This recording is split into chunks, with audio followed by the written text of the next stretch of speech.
Hello beautiful souls. इस video में हम बात करेंगे एक बहुत ही इंटरेस्टिंग टॉपिक पे और बहुत ही वाइटल टॉपिक पे जो हर एक आप में से हर कोई बंदा एक्सपीरियंस करता है शुरुआत में। ठीक है, और वो टॉपिक क्या है कि कैसे डील करें 3D रिस्पॉन्सिबिलिटीज़ को, क्योंकि हम उन्हें अवॉइड भी नहीं कर सकते, है ना।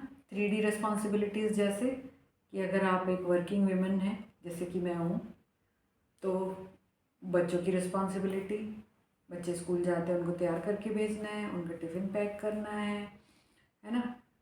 हस्बैंड अगर हैं साथ में तो उनके लिए भी टिफ़िन बनाना है। सुबह का टाइम जो होता है बहुत अलग होता है, आप नहीं कर पाते हो।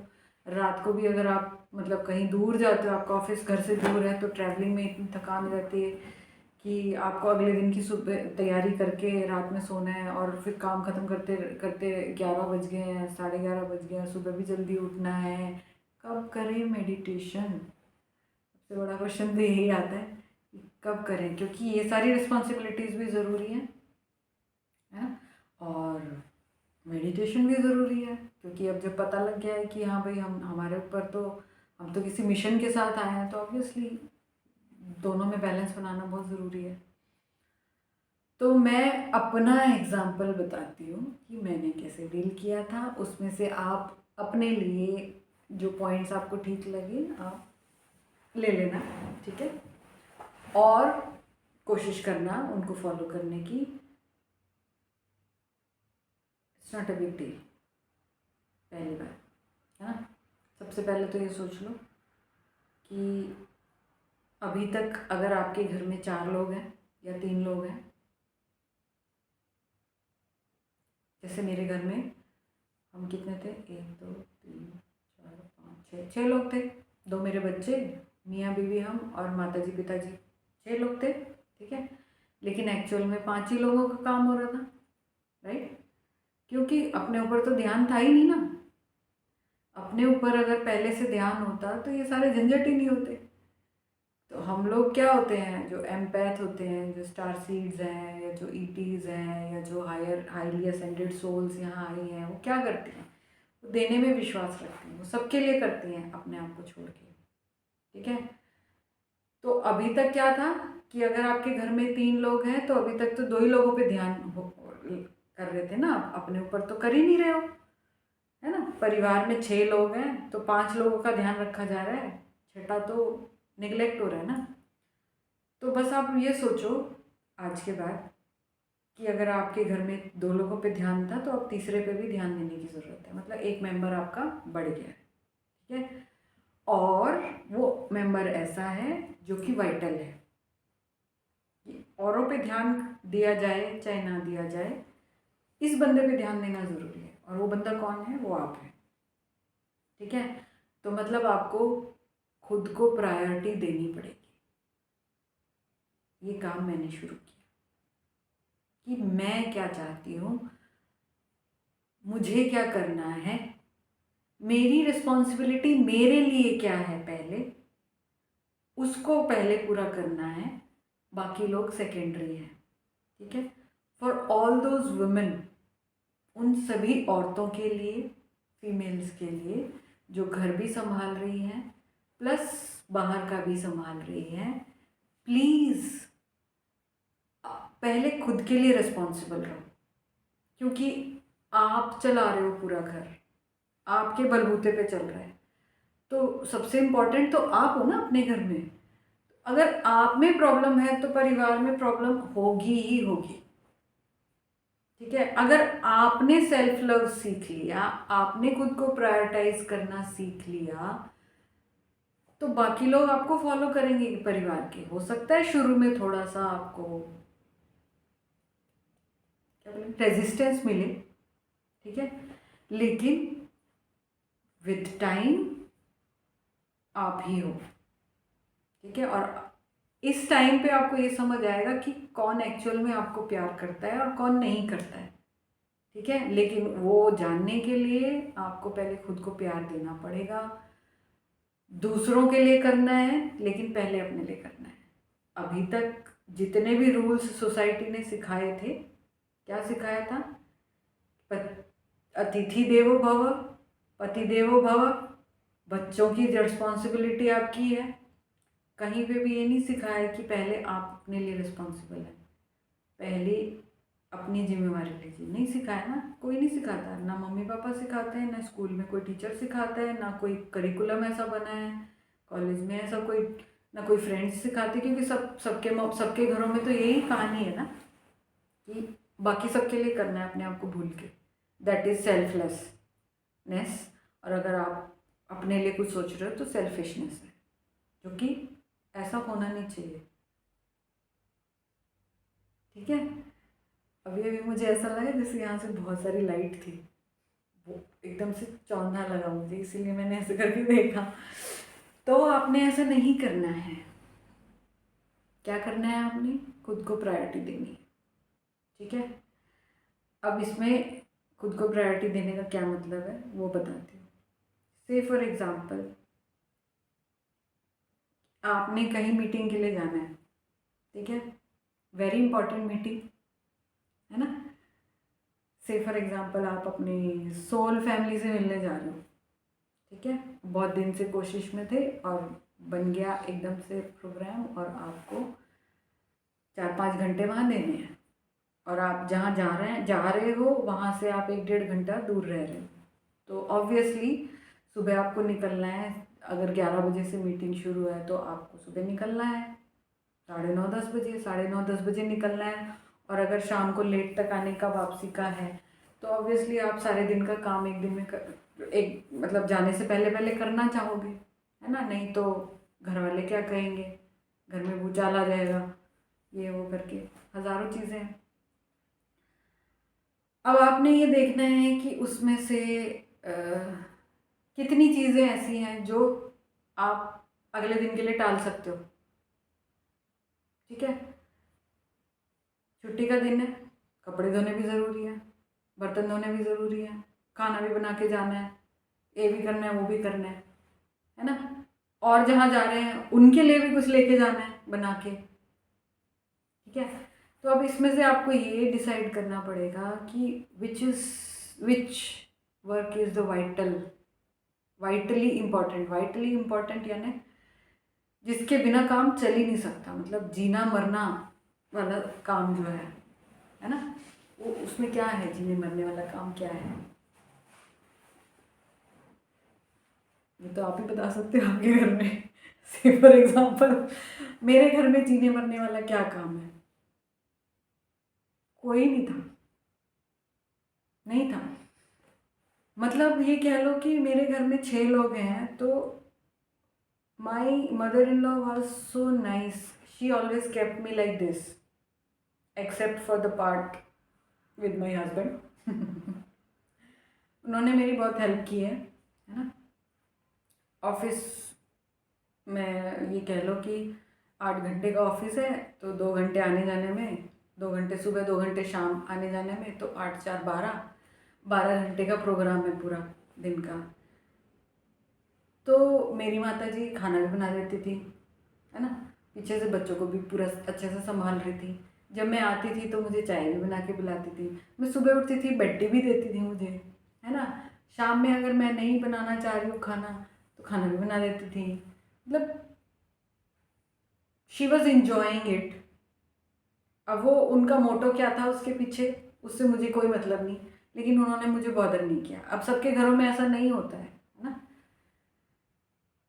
लेकिन किसी एक टाइम पे मेरे घर में भी ऐसा नहीं था। धीरे धीरे हुआ ऐसा, जब मैंने अपने आप को प्रायोरिटी देना शुरू किया तब हुआ, जब उन्हें लगा कि नहीं, अब ये एकदम आउट ऑफ कंट्रोल हो गई, ये कुछ भी कर सकती है। तो इसे उस बंधन में रखने के लिए कुछ तो हमें भी एफर्ट्स डालने पड़ेंगे। तो वो एफर्ट्स उन्होंने क्या लगाए कि ठीक है मैं घर संभाल लूँगी, तो वो संभालो, बाहर का संभालो, ठीक है। और घर क्या संभाला, घर वाला भी संभाल लिया उन्होंने। But that was part of the journey, it's okay. कोई बात नहीं, जो भी हुआ बहुत अच्छा हुआ। तो ये तो मेरे घर का था। तो मेरे घर में खाना बनाना was not very big deal, है ना। सफाई के लिए मुझे हमेशा बहुत अच्छी मेड मिली, हमेशा। जहाँ जहाँ मैंने 12-13 घर बदले होंगे अलग अलग प्लेसेस में। सब जगह मुझे काम वाली जो मिली है बहुत अच्छी मेड मिली है, बहुत अच्छी। तो मुझे कभी घर के काम की दिक्कत नहीं हुई, ठीक है। फिर क्या था, कपड़े धोने का होता है ना, छुट्टी वाले दिन कपड़े धोने होते हैं। तो अगर आपकी मीटिंग है तो ऑब्वियसली आप जाने से पहले या आने के बाद धो सकते हो, ठीक है। तो वहाँ पे आपको डिसाइड करना पड़ेगा कि अगर आपका बहुत ही अर्जेंट कपड़े हैं तभी धोएं, नहीं तो नेक्स्ट डे धो लें। घर में तो यही काम होते हैं ना मेन, कपड़े प्रेस करने हैं तो एक एक ड्रेस प्रेस करके पहन लो यार, सारे एक साथ करने ज़रूरी नहीं है। अभी जब जहाँ हम यहाँ रह रहे हैं, अभी इस वक्त जहाँ हम रह रहे हैं वहाँ कोई हेल्प नहीं है, ना मेड है ना धोबी है, और क्या, यही दो मेन चीज़ें होती हैं, ना खाना बनाने वाली है ना। तो ये 3-4 चीज़ें हेल्प नहीं है यहाँ पे, लेकिन we are very happy. Why? Because ठीक है ना, जितना चाहिए उतना कर रहे हैं, बाकी की ज़रूरत नहीं ना फालतू की, क्यों करना है। अपने ऊपर ध्यान दे रहे हैं और खुश हैं, ठीक है। तो यहाँ पे चीज़ आती है कि हमने अपने आप से क्या एक्सपेक्टेशन रखी हुई है। मैंने एक्सपेक्टेशन छोड़ दी, जो चीज़ मेरे बस की नहीं है, खाना बनाना मेरे बस की नहीं था, तो मैंने अपने आप को ज़्यादा दिन तक गिल्ट में नहीं रखा कि मैं नहीं बना के खिला पा रही हूँ, मेरे बच्चे खाना नहीं खा पा रहे ठीक से, नहीं था।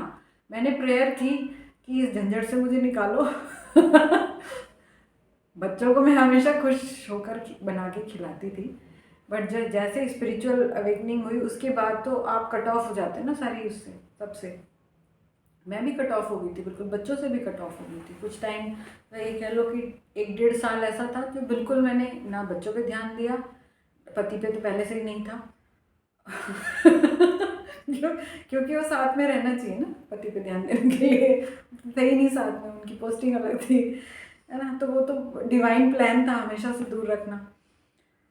फिर मम्मी जो सासू माँ थी वो उन्होंने अपना संभाल ही लिया था, बाकी डिपार्टमेंट सारा, उनको कंट्रोल पसंद था, तो वो अपने हिसाब से काम करना पसंद करती थी। मैं कर भी देती थी तो वो दोबारा करती थी, तो फिर मैंने लीनियंट छोड़ दिया था कि ठीक है, जैसा वो उनको पसंद है वो कर रही है, खुश है, मैं क्यों बीच में आऊँ।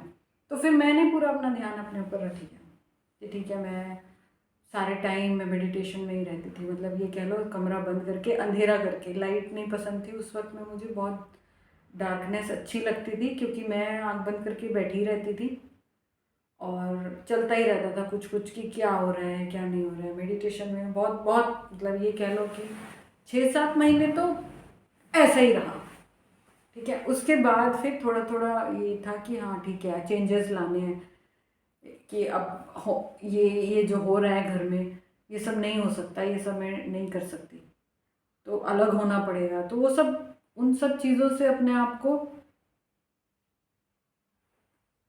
नई नई एनर्जीज के साथ अपने आप को एडजस्ट कर रही थी, है ना। तो पूरा ध्यान मैंने अपने ऊपर ही दिया। अब आपको ये देखना है कि आपके लिए प्रायोरिटी क्या है।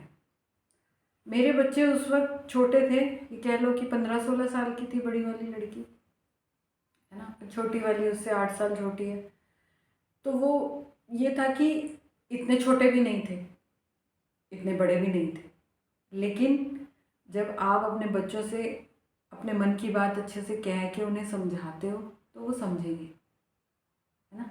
तो जब मैंने अपने बच्चों को समझाया कि भाई मैं पहले जैसा समय तुम्हारे साथ अभी नहीं बिता सकती हूँ, मुझे भी नहीं पता आगे क्या होने वाला है, लेकिन फ़िलहाल मुझे मेरे साथ समय बिताना है, इसलिए प्लीज़ एक्सक्यूज़ मी, है ना।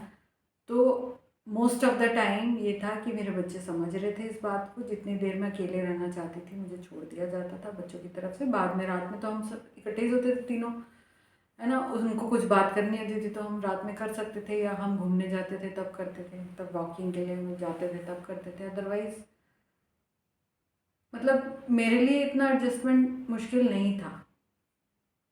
अपने घर में आप ही को देखना है कि आप कैसे ये सब चीज़ें डील कर सकते हो, कि बच्चों को भी टाइम देना है, पति को भी टाइम देना है, घर के काम भी करने हैं, सब चीज़ों के लिए ऑप्शंस होते हैं, ठीक है। जिस दिन आप अपने आप को प्रायोरिटी देना शुरू करोगे ना तो सारी चीज़ें स्ट्रीमलाइन हो जाती हैं। और सबसे बड़ी बात मुझे क्या पता लगी थी कि एंजल्स हैं हमारे साथ में, हमारे स्पिरिट गाइड्स हैं, पूरी टीम है हमें सपोर्ट करने के लिए, अकेले नहीं हैं हम। तो अगर मैं ये काम कर रही हूँ कि मैं सिर्फ मुझ पे ध्यान दूंगी, बाकी काम आप संभाल लो, अगर हम उनसे रिक्वेस्ट करते हैं कि बाकी काम आप देख लो प्लीज़, मैं मुझ पे काम करने के लिए तैयार हूँ, मैं अपने आप को प्रायोरिटी देने के लिए तैयार हूँ, बाकी काम प्लीज़ एंजल्स आप संभालो, तो वो करते हैं। ठीक है, बट आपको रिक्वेस्ट करना पड़ेगा, क्योंकि धरती के रूल के हिसाब से फ्री विल के अगेंस्ट कोई नहीं जा सकता, तो वो लोग आपका काम आपके बिना पूछे नहीं कर सकते, आपकी एंजेलिक टीम। तो आपको उनसे बात करनी पड़ेगी इस बारे में। ठीक है, और जब आप ये सब धीरे धीरे प्रैक्टिस करना शुरू करोगे और ये मिरेकल्स आप जब विटनेस करना शुरू करोगे कि आपने बोला एंजल्स यार मेरा ये काम करवा दो, मुझे ये काम करना है ना, बाकी का काम तुम देख लो, और वो जब हो जाएगा तो आपको विश्वास होगा कि हाँ मैं अकेले नहीं हूँ, कोई है जो मुझे साथ दे रहे हैं, सपोर्ट कर रहे हैं। तो वो प्रेशर जो आप फील करते हो 3D रिस्पॉन्सिबिलिटीज़ की वजह से, वो धीरे धीरे ख़त्म हो जाएगा। अभी शायद आप इसलिए फील करते हो क्योंकि आप भरोसा नहीं कर पा रहे हो कि सच में कोई है, या शायद आपने पूछा ही नहीं, रिक्वेस्ट की ही नहीं अपनी एंजेलिक टीम से कि हेल्प करो मेरी, है ना। तो मैंने तो यही किया, मुझे जो जो गाइडेंस मिलती रही मैं फॉलो करती रही। मुझे कहा गया अपने आप को प्रायोरिटी दो, मैंने अपने आप को प्रायोरिटी देना शुरू किया। मुझे कहा गया अपने ऊपर फोकस करो, अपने ऊपर फोकस करना शुरू किया। मुझे कहा गया कि सब चीज़ें छोड़ दो, जो तुम बाहर से ढूंढ रही हो वो अंदर ढूंढो, मैंने वो किया। आप भी जैसे ही आप अपनी गाइडेंस फॉलो करना शुरू करोगे, बाहर काम अपने आप ठीक हो जाएगा। As within so without. अपने अंदर का जो प्रेशर है ना, जैसे ही आप उसको रिलीज करना स्टार्ट करोगे, बाहर से जो प्रेशर मिल रहा है अपने आप हट जाएगा। ठीक है, मेरे ख्याल से मैंने अच्छे से समझा दिया। फिर भी अगर आप लोगों में से किसी को नहीं समझ में आया किसी स्पेसिफिक कंडीशन को लेके, तो आप पर्सनली मुझसे बात करके उस कंडीशन पे हम लोग डिस्कस कर सकते कि वहाँ पे क्या क्या हम लोग करके चीज़ें स्ट्रीमलाइन कर सकते थे। ठीक है, ओवरऑल अगर हम देखें तो यही एक तरीका है कि take help of your angelic team and follow your guidance. ठीक है, तो इस वीडियो में इतना ही। नेक्स्ट वीडियो में किसी और अच्छे टॉपिक पे बात करेंगे। बाय।